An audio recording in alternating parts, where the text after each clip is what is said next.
안녕하세요. 오늘도 사연 살롱을 찾아주셔서 감사합니다. 저는 29살 작은 출판사에서 일하는 여자입니다. 하루 종일 글과 마주하고 타인의 이야기를 정리하다 보니 제 이야기는 늘 뒤로 미뤄두곤 했어요. 그런데 요즘 문득 제 사랑 이야기를 누군가에게 털어놓고 싶어졌어요. 사람들 흔히 하는 말이 있죠. 여자는 자신을 사랑해주는 남자를 만나야 해 라는 말이요. 저도 그 말을 믿었던 적이 있어요. 그래서 그렇게 해보려고 했어요. 제 첫사랑은 상호라는 친구였어요. 아니, 더 정확히 말하자면 상호는 저를 2년간 짝사랑했던 남자였죠. 항상 저를 바라보며 웃었고 제가 필요할 때면 언제든지 달려와 주었어요. 주변 친구들은 상호의 지극한 짝사랑에 감동해서 저에게 말했어요. 유나야, 상호 같은 사람 없어. 너를 저렇게 한결같이 오래 사랑해주는 사람이 어딨어? 너 그거 알지? 여자는 자신을 사랑해주는 남자를 만나야 해. 그래야 행복하다니까? 그때 마침 저는 조금 외로웠어요. 친구들은 다들 누군가의 품에서 사랑받고 있었고 저 혼자만 텅 빈 방에 돌아와 불을 켜는 날들이 많았거든요. 그래서 그냥 한번 만나보자고 생각했어요. 사랑이란 게 꼭 첫눈에 반해야만 하는 건 아니니까요. 늘 피하기만 하던 상호와 몇 번의 만남을 가지고 마침내 고백을 받아들였을 때 상호는 울먹이며 말했어요. 유나야, 나를 만난 거 정말 후회하지 않게 해줄게. 어떻게든 너를 행복하게 만들어줄 거야. 그 약속은 정말 성실하게 지켜졌어요. 상호는 저를 위해 언제나 시간을 냈고 작은 선물 하나에도 진심을 담아 전했어요. 몸이 아프면 약을 사다 주고 바쁜 날에도 굳이 얼굴을 보러 왔어요. 기념일마다 꽃다발을 준비했고 제 손을 꼭 잡으며 말했어요. 유나야, 이렇게 너랑 함께라니 너무 꿈만 같다. 나 정말 행복해. 처음에는 저도 그랬어요. 사랑받는다는 기분이 이렇게 따뜻한 거구나 싶었고 친구들도 가족들도 저를 보며 흐뭇해했어요. 유나야, 이제 네가 좀 편안해 보인다. 거봐, 사랑받으니까 좋지? 그런데 이상하게도 시간이 지날수록 제 마음의 공허함이 자리를 잡기 시작했어요. 아무리 사랑받아도 행복해야 마땅할 순간에도 제 마음은 텅 빈 것처럼 느껴졌어요. 어느 날 상호가 저를 집 앞까지 데려다 주던 날이었어요. 유나야, 오늘은 너무 피곤해 보여. 저녁은 잘 챙겨 먹은 거야? 먹었어. 근데 상호야, 우리 이렇게 매일 보는 게 좋긴 한데 가끔은 좀 답답하기도 해. 상호는 당황한 얼굴로 저를 쳐다봤어요. 내가 너무 집착하는 것 같아? 미안해. 내가 조금 더 네 시간을 갖도록 지켜줄게. 너를 만나는 게 너무 좋아서 내가 조절을 잘 못했나 봐. 상호의 다정함은 끝이 없었고 그럴수록 이상하게도 저는 점점 지쳐갔어요. 다른 친구들의 남자친구들은 때로는 무뚝뚝하면서도 멋있어 보이는데 상호는 항상 저에게 잘하려고만 했어요. 어느 날 상호가 조심스럽게 물었어요. 유나야, 너 나랑 있을 때 행복해? 저는 잠시 망설이다가 고개를 숙였어요. 상호야, 넌 정말 좋은 사람이야. 그런데 나 너랑 있을 때 설레지가 않아. 상호는 잠시 말이 없었고 이내 씁쓸하게 웃었어요. 그럴 수도 있지. 난 네가 행복하기만을 바랐는데 오히려 널 힘들게 했구나. 널 만난 건 내 욕심이었나 보다. 그날 우리는 헤어졌어요. 주변에서도 제가 헤어짐을 고하면 상호가 울며불며 저를 붙잡을 거 예상했지만 상호는 끝까지 저를 붙잡지 않았어요. 오히려 자신을 만나주고 기회를 줘서 고마웠다며 담담하게 배웅까지 해주더군요. 그것조차 저를 배려하고 저를 더 생각해준 것 같아서 더 미안했어요. 주변 사람들은 저를 이해하지 못했어요. 유나야, 요즘 같은 세상에 그런 사람 또 없어. 왜 네가 네 손으로 그런 사람을 놓아버리는 거야? 친구들의 말도 일리가 있었지만 저는 이 연애를 통해 깨달은 게 있었어요. 사랑은 받기만 해서 채워지는 게 아니라는 걸요. 사랑은 내가 진심으로 누군가를 위하고 좋아할 때, 내 마음이 움직일 때 비로소 완성된다는 걸요. 그렇게 조금은 씁쓸하고 안타깝게 상호와의 연애를 끝내고 난 뒤 저는 스스로에게 약속했어요. 다시는 다른 사람의 기준에 내 기준을 맞추지 말자. 조금 손해를 보더라도 내 마음을 움직일 수 있는 사람을 만나야겠다고요. 혼자 보내는 시간은 생각보다 나쁘지 않았습니다. 주말에는 카페에 가서 책을 읽었고 가끔은 혼자 여행을 다니기도 했어요. 그래도 문득문득 찾아오는 외로움은 어쩔 수 없었어요. 설레는 사랑이라는 게 정말 존재하기는 할까? 그런 생각이 들기도 했습니다. 어느 날 친구가 저에게 말을 꺼냈어요. 유나야, 이번에 정말 괜찮은 사람 있는데 한번 만나볼래? 완전 네 스타일일 거야. 처음엔 웃어 넘겼어요. 또다시 계속 실망하게 될까봐 두려웠거든요. 그런데 친구는 계속 부추겼고 결국 한번 만나보기로 마음을 먹었습니다. 그렇게 저는 민호를 만났어요. 민호는 첫눈에 달랐습니다. 상호처럼 다정하거나 친절하지 않았고 말도 별로 없었어요. 그저 묵묵하게 자리에 앉아 조용히 커피를 마시던 모습이 아직도 기억에 남아있어요. 민호는 첫 만남에서 저를 빤히 바라보더니 무심하게 말했어요. 네가 참 솔직해서 좋아. 가식이 없네. 그 말이 왜 그렇게 설레었는지 모르겠어요. 사실 별 의미 없는 말이었을지도 모르는데 제 심장은 이유 없이 두근거렸고 집에 돌아가는 길 내내 그 말이 떠오르더라고요. 그렇게 저와 민호는 천천히 가까워졌습니다. 그런데 어느 날 민호가 진지한 표정으로 말을 꺼냈어요. 나 연애 잘 못해. 여자친구한테 잘해주지도 신경 쓰는 것도 잘 안 돼.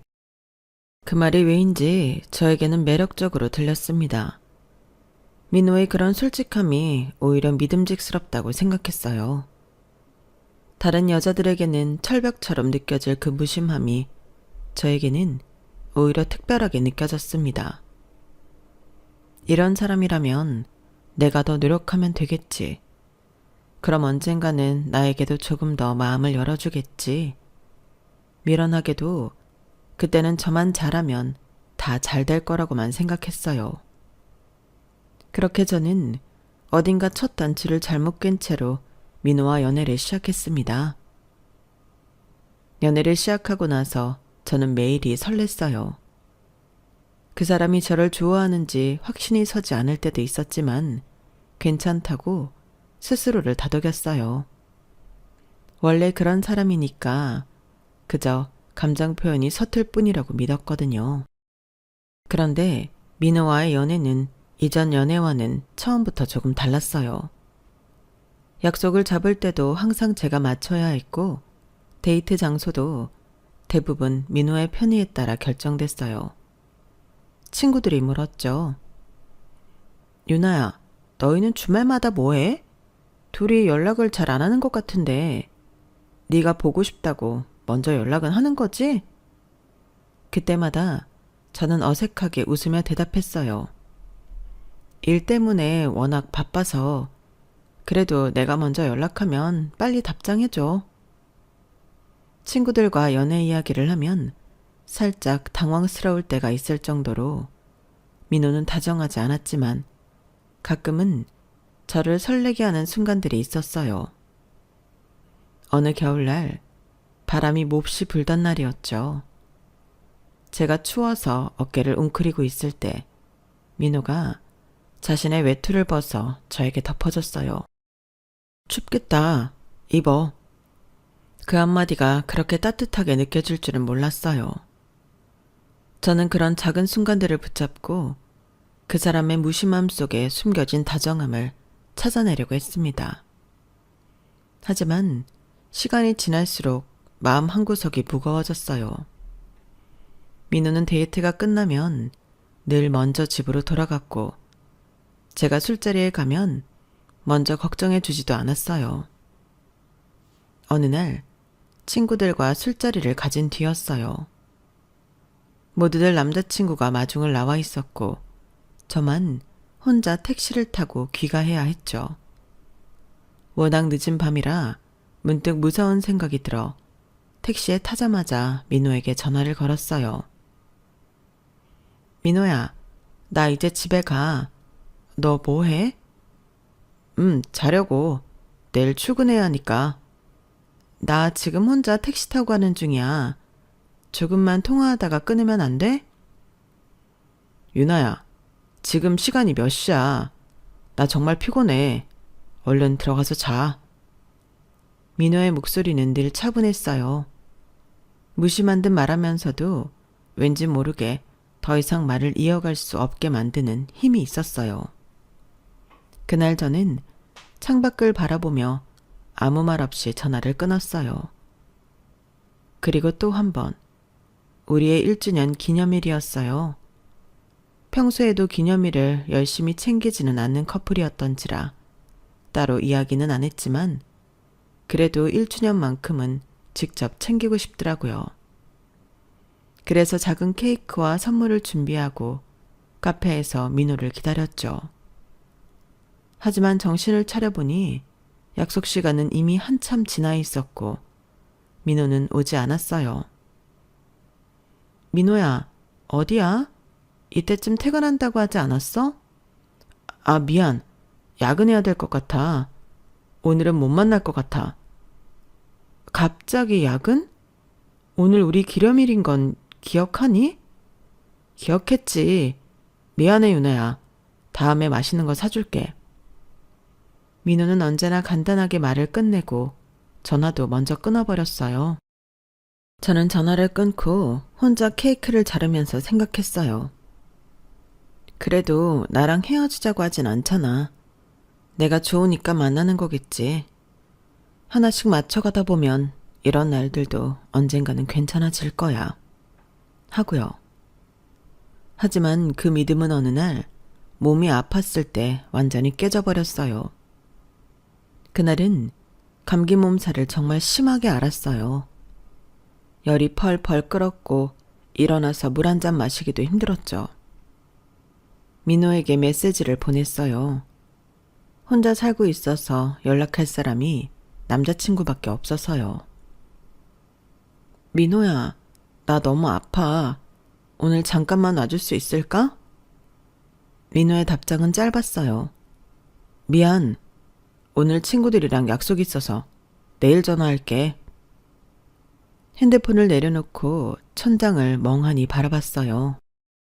창밖에서는 옆집 남자가 여자친구를 데려다 주고 있었어요. 그 장면이 왜 그렇게 가슴을 후벼 파는 것처럼 아팠는지 모르겠어요. 며칠 뒤 저는 용기를 내서 민호에게 말을 꺼냈어요. 민호야, 우리 이렇게 계속 만나도 될까? 민호는 저를 잠시 바라보더니 조용히 물었어요. 왜? 무슨 일 있어? 너, 나 좋아하는 거지? 민호는 깊게 한숨을 쉬고 말했어요. 유나야, 내가 말했잖아. 나 연애 잘 못한다고.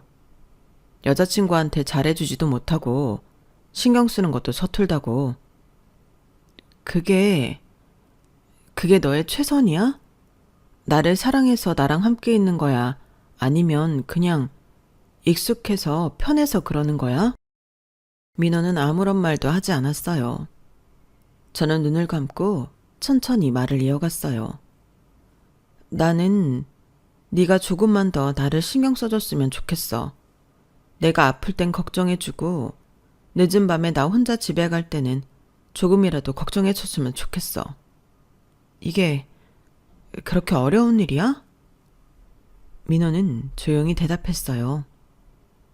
유나야, 나는 네가 원하는 만큼 해줄 수 있는 사람이 아니야. 처음부터 말했잖아. 원래 성격이 이런 거라 네가 이해해줬으면 좋겠는데 너도 그걸 이해하겠다고 해서 우리가 만난 거잖아. 그때 민호가 하는 말이 틀린 게 없다고 생각했어요. 처음부터 자신의 단점을 밝히고 시작한 연애였으니까요. 그럼에도 민호를 만나겠다고 결정한 건 저였고요. 지금 생각해보면 그렇게 떳떳한 태도로 말할 건 아니었는데 그 사람은 뭐가 그렇게 당당했던 걸까요? 아무튼 순진했던 저는 그때 그 말에 다시 고개를 끄덕이고 말았어요. 이런 남자가 좋다고 만난 연예인이 내가 감수해야 하는 부분이라고요. 다시는 마음이 빈 껍데기처럼 텅 빈 수동적인 연애를 하고 싶지는 않았거든요. 민호의 저런 태도 때문인지 이상하게 저는 시간이 갈수록 민호가 편하기는커녕 더 안달이 났어요. 사실 민호에게 저는 늘 바랐어요. 조금만 더, 아주 조금만 더 나를 사랑해주면 안 될까? 내가 이렇게 많이 사랑하고 있으니까 조금만 더 내게 다정해주면 안 될까? 그런데 민호는 절대 그 선을 넘지 않았어요. 제가 아무리 애를 써도 아무리 더 많이 이해하고 양보해도 민호는 딱 거기까지만 다가왔어요. 제가 민호를 놓지 못했던 이유는 어쩌면 제가 그 사람을 변화시킬 수 있을 거라고 믿었기 때문인 것 같아요. 하지만 그건 착각이었어요. 민호는 처음부터 그랬고 앞으로도 변하지 않을 사람이었어요.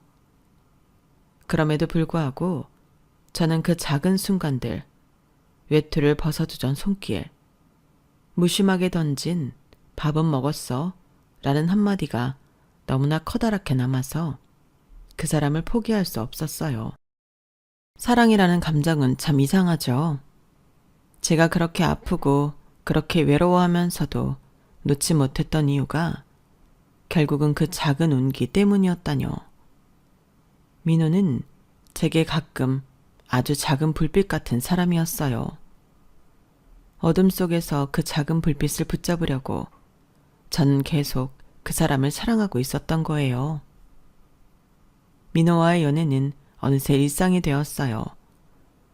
처음에는 무심함에 상처받고 서운해하고 울기도 많이 울었지만 시간이 지나면서 제 마음은 점점 무뎌졌어요. 민호가 먼저 연락하지 않아도 데이트가 늘 민호의 스케줄에 맞춰져도 기념일을 혼자 챙겨도 이제는 그게 당연하게 느껴졌어요. 그렇게 마음 한구석에 작은 돌멩이처럼 자리 잡았던 외로움은 더 이상 날카롭게 나를 세우지 않았고 저는 스스로에게 최면을 걸었어요. 그래, 사람들마다 어떻게 다 연애하는 모습이 같을 수 있겠어. 이게 우리의 연애 방식이야. 하고요. 시간은 흘러 친구들이 하나둘씩 결혼 소식을 전하기 시작했어요. 웨딩드레스가 잘 어울리는 친구의 사진이 단체 채팅방에 올라왔고 다른 친구는 달콤한 허니문 사진을 자랑했죠. 유나야, 너희는 언제 결혼할 거야? 오래 만났잖아. 글쎄, 아직은 잘 모르겠어. 솔직히 말하면 부러웠어요. 안정적이고 서로를 믿어주고 신뢰로 쌓아올린 관계 속에서 행복하게 결혼하는 친구들이 부러웠어요. 민호와의 관계는 늘 위태위태했고 그 불안정함 속에서 결혼이라는 단어는 어울리지 않는 옷처럼 느껴졌거든요. 그런데 부모님까지도 저에게 말씀하시기 시작했어요. 유나야, 너희도 이제 오래 만났잖니? 다른 친구들도 다 결혼한다는데 너도 이제 생각해봐야 하지 않겠니? 그 말을 듣고 정신을 차려보니 어느새 저도 결혼 정년기에 들어와 있더라고요. 그날 밤 저는 몇 번이나 대화를 시뮬레이션 했어요. 결혼 이야기를 꺼내면 민호가 부담스러워할까? 혹시나 거절당하면 어떻게 해야 할까? 온갖 걱정과 불안이 제 머릿속을 가득 채웠어요. 다음날 민호를 만난 자리에서 저는 숨을 깊게 들이마시고 조심스럽게 말을 꺼냈어요. 민호야, 우리 결혼에 대해서 생각해 본 적 있어? 민호는 놀라지도 않고 심각해지지도 않았어요. 그저 무심한 얼굴로 저를 쳐다보더니 아무렇지 않게 말했어요. 당연히 결혼은 너랑 해야지. 그 한마디에 저는 다시 한번 심장이 쿵 내려앉는 것 같았어요. 민호는 정말 아무렇지 않게 말했지만 그 말이 저를 단단히 붙잡았어요. 그날 집에 돌아가는 길, 저는 이상하게 행복했어요. 민호는 평소처럼 무심한 표정을 짓고 있었지만 그 한마디가 저에게는 평소 표현을 잘 못하던 그 사람이 어렵게 꺼낸 진심처럼 느껴졌어요. 결혼 준비를 시작한 뒤로 제 하루는 정신없이 흘러갔어요.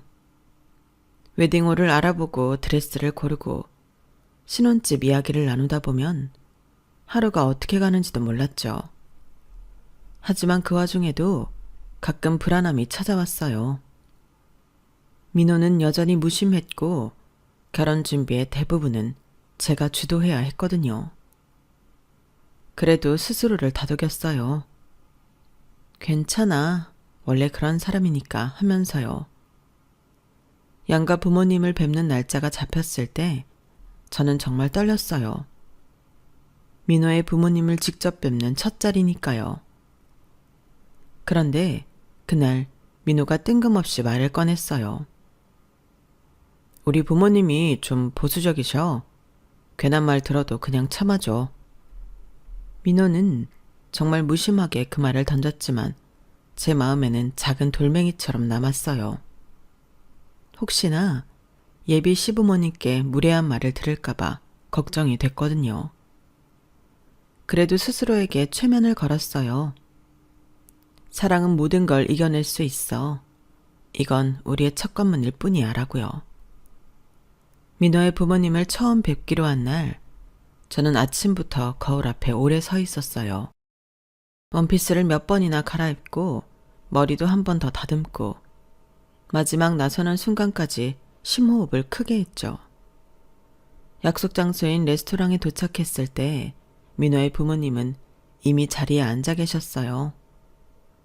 민호가 제 손목을 잡고 테이블로 안내했고 저는 최대한 밝은 미소를 지으며 인사를 건넸어요. 안녕하세요. 처음 뵙겠습니다. 그래요. 앉아요. 민호의 어머니는 저를 위아래로 천천히 훑어보셨어요. 인사말을 나눈 지 채 5분도 되지 않아 질문이 쏟아졌습니다. 유나 씨는 나이가 몇 살이에요? 28입니다. 회사에서는 어떤 일을 하죠? 연봉은 얼마나 돼요? 갑작스러운 질문 공세에 순간 당황했지만 최대한 침착하게 대답했어요. 출판사에서 편집자로 일하고 있어요. 연봉은 평균 정도 됩니다. 민호의 어머니는 입꼬리를 살짝 내리며 고개를 끄덕였어요. 출판사라. 요즘 그런 데는 다들 힘들다던데. 취미 같은 건 있어요? 골프는 치나요? 아니요, 골프는 치지 않아요. 대신 독서를 좋아해요. 민호의 아버지가 말을 끊으며 툭 던졌습니다. 요즘은 골프 정도는 기본 아닌가? 그런 걸 좀 배워야 하는데. 제가 뭐라고 대답해야 할지 몰라서 웃기만 했어요. 그러자 민호에게 시선을 돌렸죠. 좀 도와줘 민호야 라는 마음으로요. 하지만 민호는 물잔을 만지작거리며 고개를 숙이고 있었어요. 그렇게 어색한 공기가 흐르다 결국 화살은 부모님에게로 돌아갔어요. 유나 씨 부모님은 어떤 일을 하나요? 저는 침착하게 대답했습니다. 부모님께서는 사과 농장을 하고 계세요. 취미로 시작하신 일이었는데 이제는 직접 사과를 재배하시고 유통까지 하고 계세요. 그 말을 듣는 순간 민호의 어머니의 얼굴이 살짝 일그러졌어요. 사과 농장? 농사요? 농사를 지으신다고요? 네, 직접 재배하시고 시장에 내놓고 계세요. 민호의 아버지는 어이가 없다는 듯 웃었어요. 요즘 세상에 농사라니 서울 사람인 줄 알았는데 아니었네. 아니, 그럼 뭐 시골에서 흙 묻히고 산다는 거야? 천민이야 뭐야? 허참. 민호의 어머니가 말을 이었어요. 솔직히 말할게요. 인물도 그렇고 학벌도 연봉도 저희 아들한테는 좀 아까운 것 같네요. 부모님이 농사짓는 집안이면 솔직히 우리 민호가 결혼해서 처가에 등골이나 빠지고 고생만 할 것 같아요. 저는 그 말을 듣고 굳어버렸어요. 어쩌면 제가 잘못 들었을지도 모른다고 생각했어요. 내 생각엔 유나 씨는 결혼하면 다니던 직장은 그만두고 우리 집에서 파출분하는 게 어떻겠어요? 잘 키운 아들 천민집에 뺏기는 것도 서러운데 천민집 딸이면 천민집 딸답게 균형을 맞춰서 우리도 얻는 게 있어야지. 어차피 출판사 편집자면 얼마 벌지도 못할 것 같은데 그럼 푼돈 벌자고 바깥일 하느니 우리 집에서 살림이나 하고 돈 받아가요. 집안이 마음에 안 들긴 해도 우리 그렇게 꽉 막힌 사람들은 아니니까. 나중에 건강한 손주들이나 순풍순풍 잘 낳아서 길러주면 그걸로 만족해요. 우리가 외아들이라 한이 많아서 손주는 한 넷 정도는 원하는데 잘할 수 있겠죠? 그 짧으면서도 긴 순간 동안 저는 결혼 후에 제 미래를 미리 본 것만 같았어요. 순간 숨이 턱 막혔고 입술이 덜덜 떨렸어요. 차갑게 식은 손으로 물잔을 꼭 쥐며 간신히 입을 열었어요. 그게 무슨 말씀이세요? 민호의 어머니는 어이없다는 듯 한숨을 내쉬며 제 얼굴을 빤히 쳐다봤어요. 아니, 이때까지 뭘 들었어? 듣기 싫으면 안 들으면 되잖아요. 솔직히 말해서 부모님이 사과 농장? 변변치도 않은 집안 아닌가? 그런 환경에서 뭘 얼마나 배웠겠어요? 민호의 아버지도 한마디를 덧붙였어요. 우리 아들 어디 가서 절대 부족함 없이 자랐어요. 사과 농장 그런 데서 자란 사람하고는 근본이 다르다고요. 내 말은 그저 민호 내조나 잘하고 건강한 애나 낳아서 키우면 그만이라는 거죠. 시댁에서 뭐 다른 걸 기대하지 말고 그냥 시키는 일이나 잘하면 돼요. 그 말이 끝나자 민호의 어머니는 물을 한 모금 마시며 시선을 돌렸어요. 그 순간 민호에게 시선을 돌렸지만 그는 그저 고개를 숙인 채 아무 말도 하지 않았어요. 민호야, 제발 뭐라도 말해줘. 하지만 민호는 제 눈빛을 피했어요. 더 이상 그 자리에 앉아있을 수 없었어요. 저는 목이 메고 심장이 쿵쿵 내려앉는 것 같았어요. 차가운 공기가 폐를 짓누르는 느낌이었어요.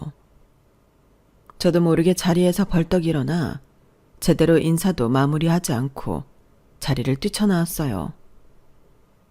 레스토랑을 뛰쳐나와 거리를 걷는데 발이 휘청거렸어요. 차가운 공기가 폐 끝까지 스며들었고 민호 부모님의 말들이 머릿속을 맴돌았어요. 그 말들이 저를 질식시킬 것 같았어요. 그때 뒤에서 민호가 제 이름을 불렀어요. 유나야, 잠깐만 기다려봐.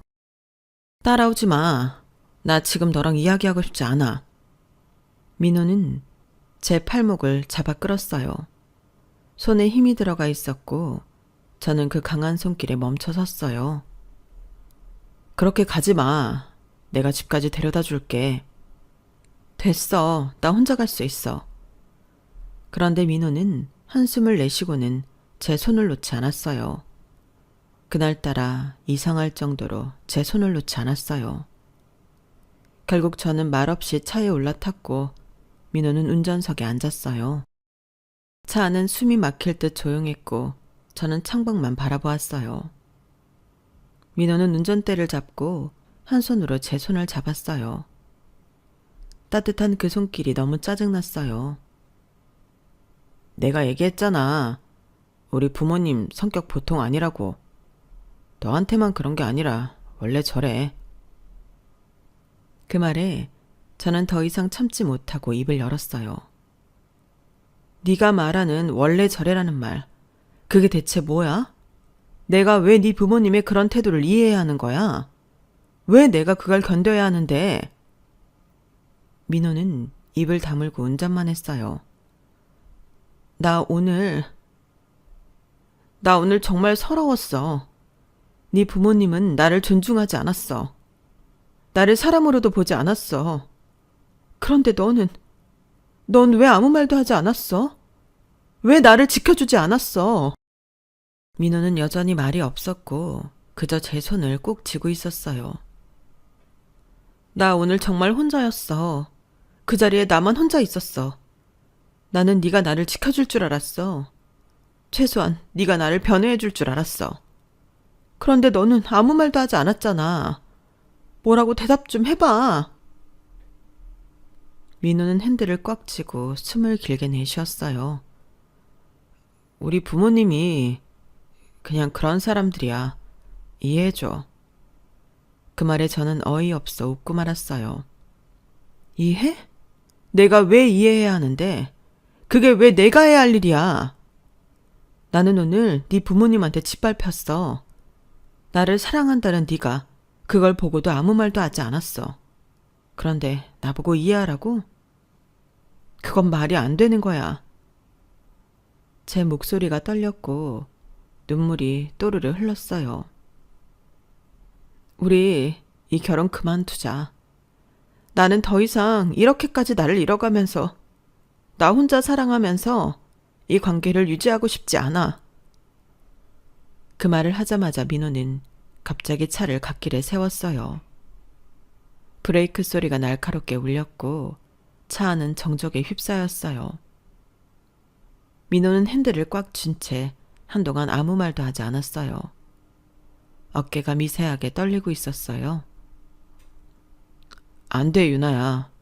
우리가 어떻게 헤어져? 헤어지는 것만은 절대 안 돼. 그 목소리는 평소 민호의 무심한 말투와는 전혀 달랐어요. 목소리는 흔들리고 있었고 눈빛도 흔들리고 있었어요. 내가 잘할게. 내가 어떻게든 할게. 부모님 문제는 내가 알아서 해결할게. 우리가 왜 헤어져? 너도 나 사랑하잖아. 저는 그런 민호를 처음 봤어요. 그 무심하고 늘 차가웠던 사람이 제 앞에서 흔들리고 있었어요. 민호야, 너 진짜 나 사랑해? 민호는 제 손을 더 꼭 잡으며 대답했어요. 당연하지. 그러니까 떠나지 마. 그 짧은 대답이 너무나 진지했고 그 눈빛이 너무나 절박했어요. 그 순간 제 마음이 다시 흔들리고 말았어요. 그래도 이 사람은 나를 사랑하긴 하는구나. 그런 당연해야 할 생각이 새삼스럽게 놀랍게 느껴지더라고요. 그런데도 마음 한구석이 불안했어요. 하지만 저는 절절하게 매달리는 손을 차마 놓지 못했어요. 바보같이 느껴질지도 모르겠지만 정말 오랜만에 느껴보는 온기가 눈물이 날 정도로 좋았거든요. 그날 이후로 저는 민호를 한 번 더 믿어보기로 했어요. 그래, 이번 한 번만 더 믿어보자. 민호도 변하려고 노력할 거야. 하지만 기대는 오래가지 않았어요. 며칠이 지나자 민호는 다시 평소의 무심한 모습으로 돌아왔거든요. 다행히 그날 이후 민호의 부모님은 저에게 더 무례한 말이나 지나친 간섭을 하지 않았어요. 아마도 민호가 무언가를 말했겠죠. 하지만 그건 또 다른 불편함을 가져왔어요. 내가 이렇게까지 해야 할 결혼일까? 이런 의문을 품으면서도 저는 어쩐지 멈출 수 없었어요. 시간은 부지런히 흘러 상견례 날짜가 다가오자 부모님은 잔뜩 들떠 계셨어요. 엄마는 한참을 거울 앞에서 옷을 고르셨고 아빠는 넥타이를 몇 번이나 바꿔 매셨어요. 오빠도 평소와 다르게 정장을 갖춰 입고 거울을 보며 장난스럽게 미소를 지었죠. 유나야, 이렇게 듬직한 오빠가 있잖아. 오늘 잘 될 거니까 떨지 마. 그 따뜻한 말에도 제 마음 한구석에는 불안함이 떠나지 않았어요. 상견례는 고급 한정식 집에서 진행되기로 했어요. 정갈하게 차려진 상 위에는 음식들이 하나둘씩 놓여 있었고 부모님과 오빠는 자리에 앉아 조용히 기다리고 계셨어요. 하지만 예비 시부모님은 시간이 지나도 나타나지 않았어요. 10분, 20분, 30분. 부모님과 오빠의 얼굴에도 조금씩 불편한 기색이 떠올랐어요. 유나야, 혹시 무슨 일 있는 거 아니야? 아니에요. 곧 오실 거예요. 조금만 더 기다려 보자고요. 저는 애써 웃으며 분위기를 풀어보려 했지만 제 손은 테이블 밑에서 떨리고 있었어요. 30분이 훌쩍 지나고 나서야 예비 시부모님과 민호가 도착했어요.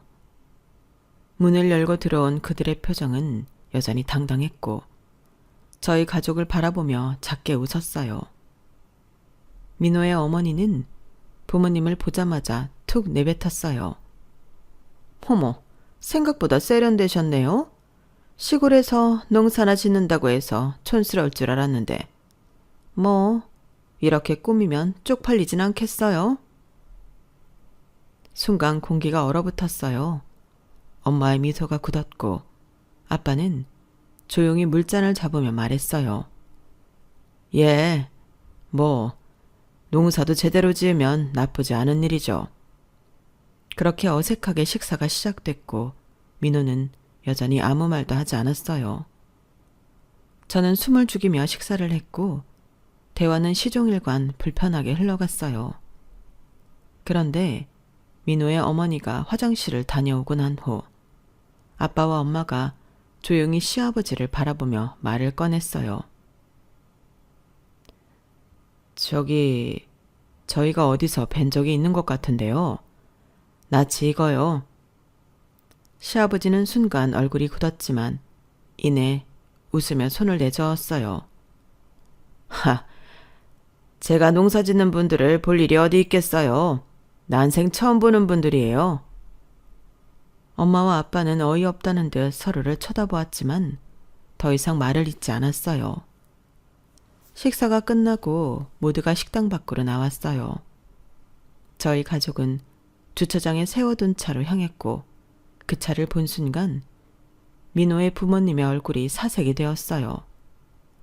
고급 세단, 그리고 그 번호판.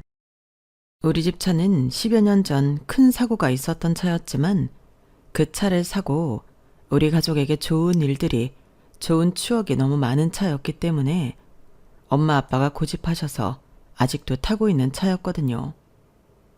그런데 그 차의 번호판을 보자마자 민호의 어머니는 입을 가렸고 민호 아버지는 주먹을 꽉 쥐었어요.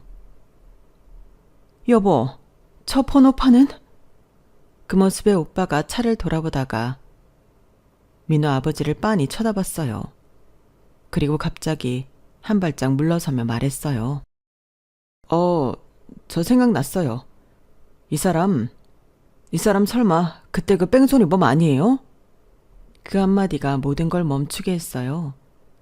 시간이 멈춘 듯한 정적 속에서 민호의 어머니가 손을 덜덜 떨기 시작했어요. 시아버지는 아무 말도 하지 못한 채 눈을 피했어요. 엄마와 아빠의 얼굴은 굳었고 저는 그 자리에 얼어붙었어요. 가까이 보니까 정말 맞네요. 그때 사고를 내고 도망쳤던 바로 그 사람. 오빠의 목소리가 떨렸고 아빠는 천천히 숨을 들이마셨어요. 당신들, 우리 가족을 죽일 뻔했던 그 사람이었군요. 엄마의 손이 떨렸고 저도 무언가를 말하고 싶었지만 목소리가 나오지 않았어요. 민호는 그제야 저를 쳐다봤지만 아무 말도 하지 못했어요. 그렇게 그 자리에서 모든 진실이 드러났고 저는 모든 게 부서지는 소리를 들었어요. 10여 년 전 부모님의 사업은 안정적으로 잘 굴러가고 있었어요. 학교에 가구를 납품하는 일을 하셨는데 거래처도 꾸준했고 직원들도 서로 의지하며 가족처럼 지냈죠. 그 시절 회사에는 말단 직원으로 일하던 한 남자가 있었어요. 그게 지금의 예비 시아버지였던 거죠. 그 직원은 늦은 나이에 일터에 나와서 열심히 일했다고 했어요. 그런데 어느 날 그 사람이 병원비를 감당할 수 없어 회사까지 그만둘 생각을 하고 있다는 이야기가 부모님 귀에 들어갔어요. 아빠는 그 이야기를 듣고 그 사람을 따로 불러 말하셨대요. 부모님 병원비로 힘들다는 얘기 들었어요. 이 돈은 회사 복지라 생각하고 받으세요. 다 갚을 필요는 없어요. 남은 돈은 생활비로 쓰시고 편하게 일하면서 부모님을 잘 돌보세요. 그렇게 부모님은 경제적 지원과 함께 꽤 큰 돈을 빌려주셨고 그 직원은 눈물을 글썩이며 고맙다고 몇 번이나 인사했어요. 하지만 안타깝게도 얼마 지나지 않아 그 직원의 부모님은 끝내 세상을 떠나셨죠. 부모님은 장례식장에도 참석해 큰 부조를 하고 위로의 말을 전했다고 했어요. 그런데 몇 달 뒤 부모님에게 큰 교통사고가 일어났어요. 트럭이 부모님이 타고 있던 차량을 덮쳤고 병원에 실려갔을 때 부모님의 몸은 부러진 뼈와 멍투성이었어요. 경찰은 수사를 시작했고 도주한 뺑소니범의 흔적을 찾기 위해 CCTV를 분석했죠. 그리고 드디어 발견된 차량의 주인. 바로 그때 도움을 받았던 그 직원이었어요. 하지만 그는 이미 잠적한 상태였고 경찰은 끝내 그를 찾지 못했어요. 그 일은 우리 가족에게 큰 상처로 남았어요. 은혜를 원수로 갚는 인간이 있긴 있구나. 그 사람을 찾으면 절대 용서하지 않을 거야. 아빠는 이를 악물고 말했죠. 하늘은 알고 있을 거야. 언젠가 그 사람은 죗값을 치르게 될 거야. 그렇게 시간이 흘렀고 그 기억은 우리 가족에게 깊은 상처로 남았어요. 그런데 그 사람이 예비 시부모로 이렇게 저희 가족 앞에 나타날 줄이야. 당신 기억나나요? 우리 가족에게 무슨 짓을 했는지. 엄마는 울분을 터뜨리며 말했어요. 성형이 좋긴 하군요. 하마터면 원수도 못 알아볼 뻔했네요. 당신이 그날 우리를 죽일 뻔했어요. 우리는 당신 가족을 끝까지 위로하고 돕고 싶었는데 그 은혜를 이렇게 갚았어요? 오빠는 주먹을 꽉 쥐고 소리쳤어요. 잘못했으면 벌을 받으세요. 지금이라도 뉘우쳤으면 법의 심판을 받으세요. 예비 시아버지는 그제야 무릎을 꿇었어요. 죄송합니다. 죄송합니다. 그때는 정말 어쩔 수 없었어요. 그 큰 돈을 차마 갚을 자신이 없어서. 나랑 나이도 비슷한 사람이 사장 자리에 앉아서 나한테 은혜를 베푸는 게 너무 열등감이 들었어요. 민호의 어머니도 눈물을 쏟으며 말을 이었어요. 너무 잘못했고 반성하면서 살아왔어요. 그날 이후로 매일같이 후회하면서 살았어요. 그게 반성하면서 산 사람들의 태도였나요? 오늘 상견례 자리에서 우리 가족을 모욕하고 무시했던 그 모습이 후회하고 반성한 사람의 태도였어요? 예비 시부모님은 아무 말도 하지 못했고 민호도 차마 우리 가족을 바라보지 못했어요. 그 후 얼마 지나지 않아 우리 가족은 소송을 준비했어요. 예비 시부모님은 법정에 서게 되었고 민호까지 우리 가족을 찾아와 무릎을 꿇었어요. 소송이 진행되면서 민호는 점점 더 초조해졌어요. 하루는 그 사람이 저를 찾아왔어요. 얼굴은 수척했고 눈밑은 검게 물들어 있었어요.